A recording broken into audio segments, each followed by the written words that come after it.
One of the amazing things about working in a school, especially a middle school, is that things happen that you couldn't make up if you tried. And something happened this week that I have never seen in 25 years working in schools, and I'm going to share that story with you. So, for some context, dating in middle school is an evolution. It's really the first time kids start to have romantic feelings for each other. And dating in 6th grade often looks like two students who like each other but will not talk to each other. And there's a lot of friends involved. Likely the two may date. They probably will never actually spend any time together and probably never really go out, but they're dating. By the time they get to grade 8, students who are dating might actually go to a movie together. Probably it's with a group of friends, or maybe it's two of them together, but that's sort of the extent or the spectrum of dating in middle school. So a wedding is a big deal. So on Tuesday night, I got word from a teacher that something big was going to happen in 6th grade. There were some kids talking about it, and so we knew to sort of keep an eye out, see what was transpiring.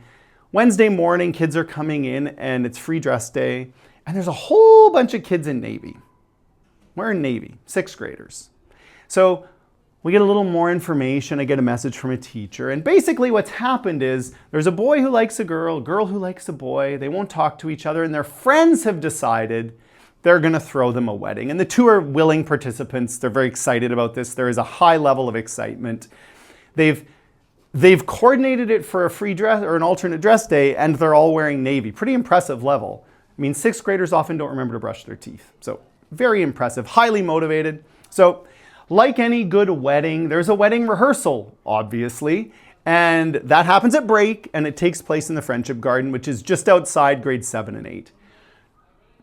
And at this point, we're well aware of what's going on, so we have adults kind of lingering, but not stepping in, but there to step in if needed. Well, through the wedding rehearsal, they realize, this maybe isn't the best location.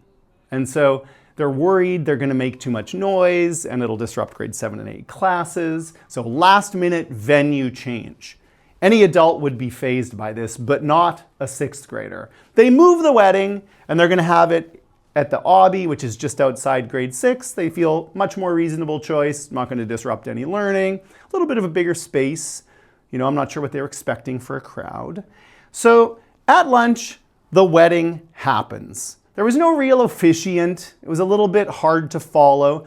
What there was, though, was 22 wedding photographers, because at the exact time of the wedding, the digital media class is there, and there was a request made from members of the wedding party to have some wedding photos taken with the hope that they would make it in the yearbook.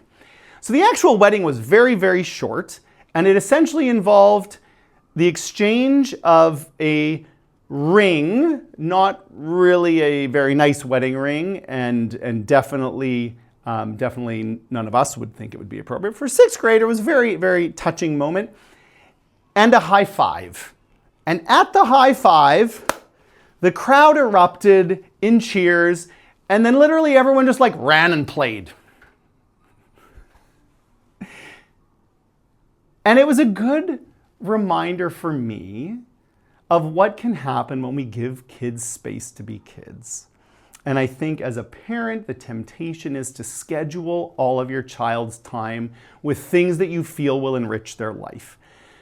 And the thing that I think those 6th graders are going to remember from this week that enriched their life was the wedding that they planned, the day they all wore Navy, and the high five.